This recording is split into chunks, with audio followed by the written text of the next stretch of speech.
Jane always believed she had found the love of her life when she met Peter. They got married young, full of dreams and expectations.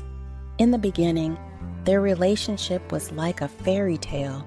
Peter was affectionate, attentive, and passionate. They envisioned a bright future together, filled with happiness and companionship. Jane felt like nothing could go wrong. However, as the years went by, that fairy tale began to crumble. Peter started to change, becoming increasingly aggressive and cold. The man Jane knew and loved slowly turned into a stranger. Peter began coming home late, reeking of alcohol, and his fits of rage became more frequent. Sweet words were replaced with cruel insults, and affection turned into indifference. One night, Jane was eagerly awaiting Peter. The table was set, dinner was getting cold, and the clock ticked away the hours. When the door finally opened, Peter stumbled in, clearly intoxicated.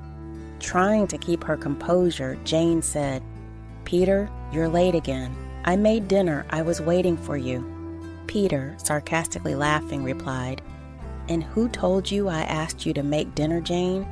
Do you think I care about that crap?" Jane, tears welling up, said, "I just wanted us to spend more time together, like before." Interrupting angrily, Peter replied, "Like before? You're living in the past, Jane. Wake up. Nothing you do is good enough. You're just a mediocre housewife." Jane felt her heart shatter into a million pieces. The man who once made her feel special now treated her as if she were invisible. Peter staggered to the couch and collapsed onto it, completely ignoring Jane's effort. She looked at the set table, the now cold and untouched dinner, and felt a wave of despair and sadness wash over her. Jane, who once saw marriage as a safe haven, now lived in a true hell. Despite all the signs, she resigned herself to the situation, believing that this was just how life was. They had no children, and Jane focused on taking care of the house and working while Peter went out to drink and gamble with friends. Her routine became a cycle of pain and resignation. On a typical day, as Jane cleaned the house after yet another bitter argument with Peter, the doorbell rang. Upon opening the door, Jane was met by two young people carrying Peter, who was unconscious. The young ones explained that they had found Peter passed out on the street and rushed to help him, fearing he might have had a stroke. Stunned, Jane assisted the young ones in placing Peter on the couch and called an ambulance. While they waited for help to arrive, Jane asked the young ones how they knew Peter. Trembling, looking at the young ones, Jane asked, How do you know my husband?" Eric, nervous but trying to remain firm, replied, "We found him unconscious. He seemed to need help." In shock, almost voiceless, Jane insisted, "You didn't tell me how you know Peter. Who are you?" Jennifer, with tears in her eyes, revealed, "My name is Jennifer, and this is my brother Eric. We are Peter's children." Jane was paralyzed by the revelation. The twins recounted that their mother had been the housemaid at Jane and Peter's house 20 years ago. Jane remembered the girl named Mary, who at the time she worked for them was a younger and friendlier woman. Mary resigned without explaining much of what was happening. Jane, remembering with a trembling voice, said, "Mary, the maid," but she left without explanation. Eric, shaking his head, confirmed, "Yes, our mother. She had to leave because she was pregnant with us." Jane, crumbling, falling to her knees, exclaimed, "My God, all these years, why?" Jennifer, kneeling beside Jane, holding her hand, said, "We're so sorry. We didn't want it to be like this, but he's always been there for us, even if in secret." Jane, looking at Jennifer, tears streaming down her face, asked, "He's been there for you? And for me, he became a stranger. How could he do this?" Jane's shock and pain were immense, but she didn't have much time to process the information because the ambulance arrived and took Peter to the hospital. While Peter was in the hospital, Jane began piecing together the puzzle. Memories of small details that once made no sense were now fitting together painfully. Determined to uncover the whole truth, Jane decided to confront Mary. Jane approached Mary's house, her heart heavy with doubts and anguish. When Mary opened the door and saw Jane, her face turned pale. Trying to control her trembling voice, Jane said, "Mary, we need to talk, now." Mary, visibly nervous, replied, "Of course, Jane. Come in." As soon as they sat down, Jane got straight to the point. With her eyes fixed on Mary, Jane asked, "Is it true? Were you Peter's lover all these years?" Mary, sighing deeply, admitted, "Yes, it's true. I was Peter's lover for 2 decades. He always promised he would leave you to be with me and our children, but he never kept the promise." Feeling the betrayal and humiliation, Jane inquired, "And why did you continue? How could you do this to me?" With teary eyes, Mary replied, "Peter never let us lack anything. He was always a caring father, and I believed in him. I believed that one day he would be with us alone."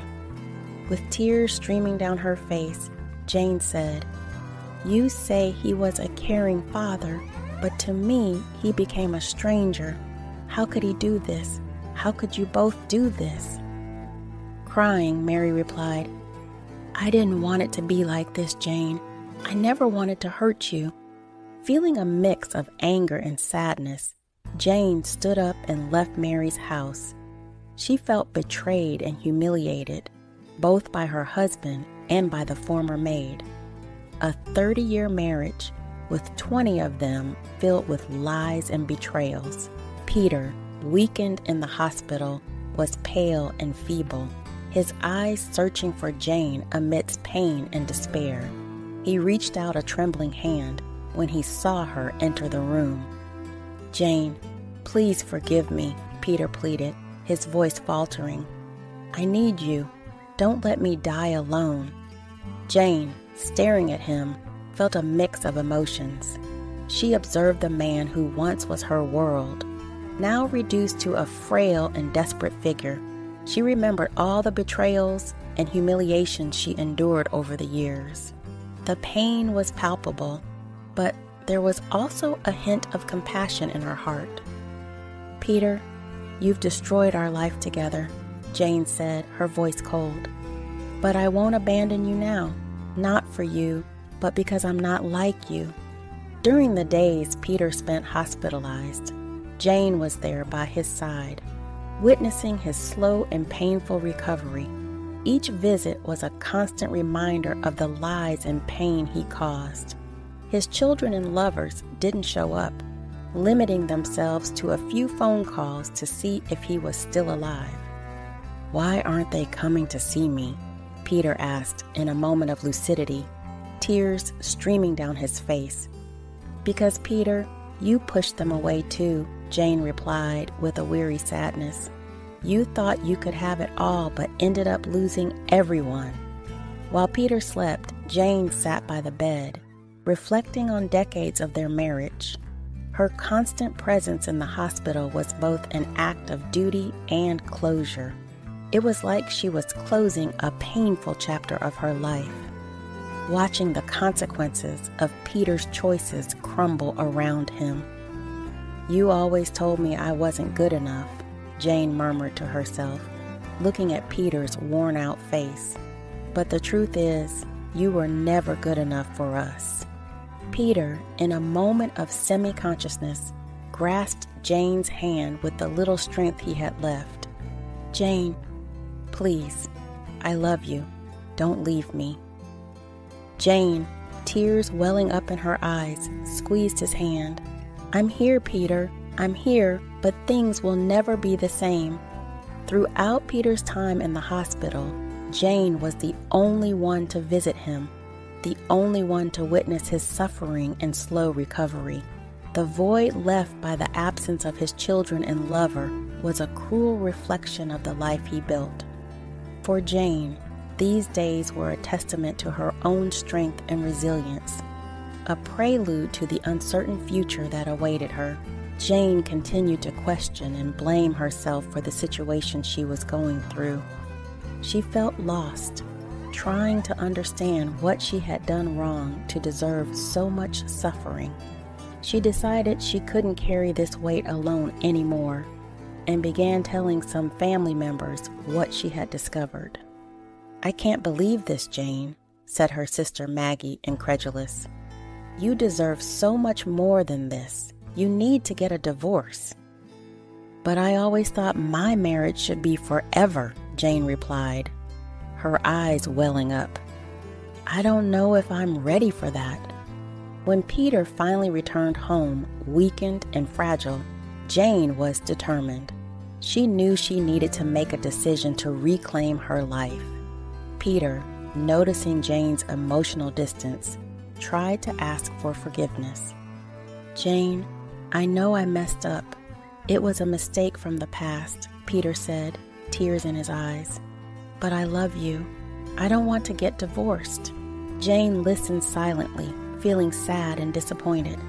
Despite Peter's tears, she remained steadfast in her decision. She knew she couldn't continue living a lie. "Peter, you betrayed me for decades.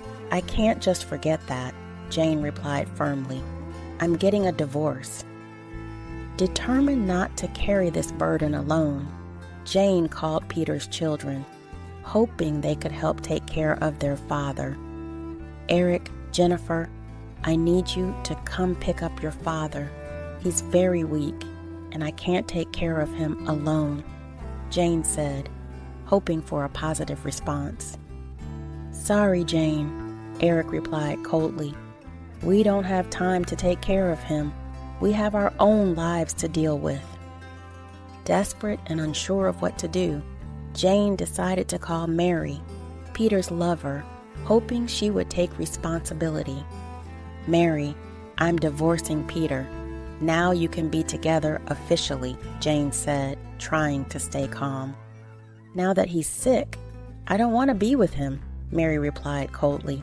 "That's your responsibility now." Jane was perplexed, feeling even more betrayed and alone. "Nobody wants to take care of Peter.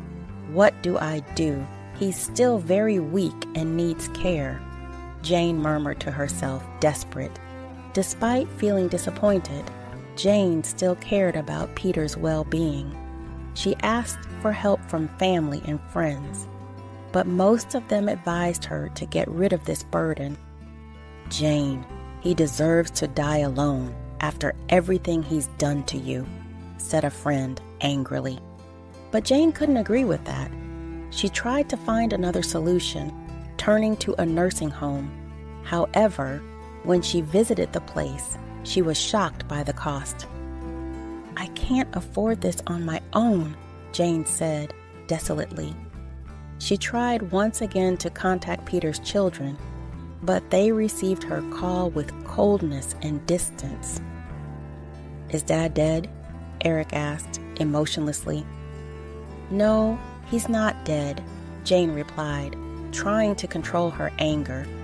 "I need help to pay for the nursing home." "Sorry, Jane, we can't help," Eric replied, indifferent.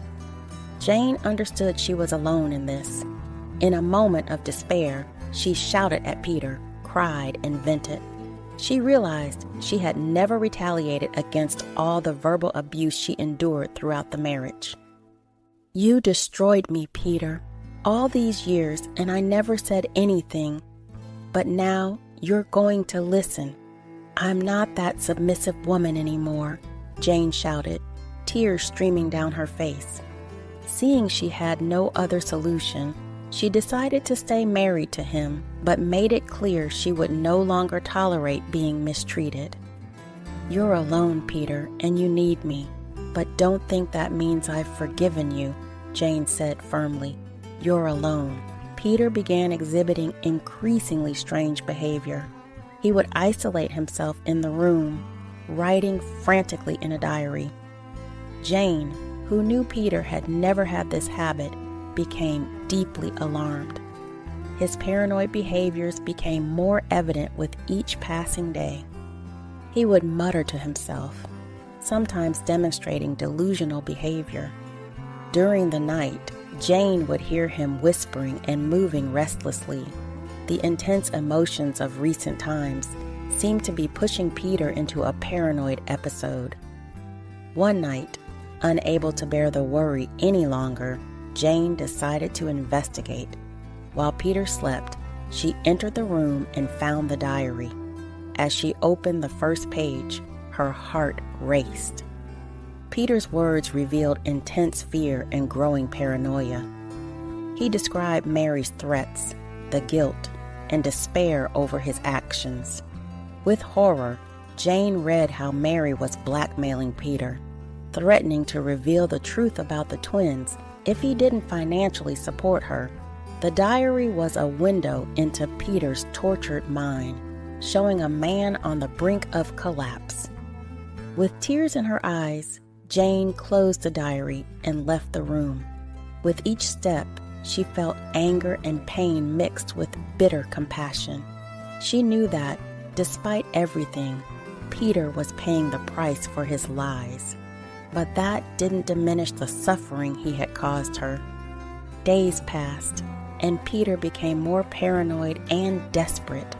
His nights were sleepless, and he could barely communicate with Jane. The tension in the house grew with each passing day, until one night, Peter had a nervous breakdown. In a moment of despair, he attempted to take his own life. Jane found him in time and called emergency services, saving his life. As she waited for the ambulance to arrive, Jane held Peter's hand, feeling a mix of anger and compassion. She couldn't believe he had reached this point, but she also knew that the situation was the result of the choices he had made. When Peter returned from the hospital, even more debilitated, Jane decided she needed to take action. Gathering all the information she had found, she prepared to confront Mary. The revelation of the true reason behind Peter's strange behavior made her determined to put an end to all the manipulation and lies. With a firm voice, Jane confronted Peter. "I know about the blackmail. I know Mary was using you. Why didn't you tell me sooner?" Peter, with tears in his eyes, replied, "I was afraid, Jane. Afraid of losing everything. Afraid of you leaving me. I was trapped." Jane shook her head, feeling a mix of pity and anger. "You had already lost everything, Peter. Every lie, every betrayal. You destroyed our life." Peter, sobbing, said, "I know, and now I'm paying for it. I just don't know if I can take it anymore." With her eyes fixed on him, Jane replied, "You will endure, Peter, and I will resolve this, but not for you, for the years I lost, for the woman I was forced to become." She left the room, determined to confront Mary and put an end to this story of lies and blackmail once and for all. Jane arrived at Mary's house with a heavy heart, but determined. When Mary opened the door and saw Jane, an expression of surprise and disdain crossed her face. "We need to talk, Mary," said Jane, her voice firm and cold. Mary, with a sarcastic smile, replied, "About what, Jane? Did you come to complain that your cheating husband is sick?" Jane entered the house without waiting for an invitation, closing the door behind her. "I know everything. I know that you've been blackmailing Peter all these years, using your own children to ensure your livelihood." Mary, laughing, retorted, You've always been so naive, Jane. You've always been trash. Peter never loved you. Pleasure and passion he learned to feel with me. Jane, containing her anger, replied, You may have been his mistress, but I was his wife. Throughout all these years, I was the one who endured his betrayals, his lies. You used your children to manipulate Peter. Who's the real trash here? Mary, her eyes shining with anger, took a step forward. You think he loved you? He stayed with me because he wanted to, Jane. You're nothing but a shadow in his life. Jane, firm, responded, Maybe I was a shadow, but you'll never have what I have. I have dignity, something you'll never know. And now I'm here to say that it ends today. Mary, furious, shouted, You can't threaten me. I'll take legal action and demand my children's share of your properties. I'll destroy everything you have. Jane, with her eyes fixed on Mary's, replied calmly, Do what you think is best. I'm not afraid of you anymore. I've faced worse things and I'm still standing. Turning away, Jane left Mary's house.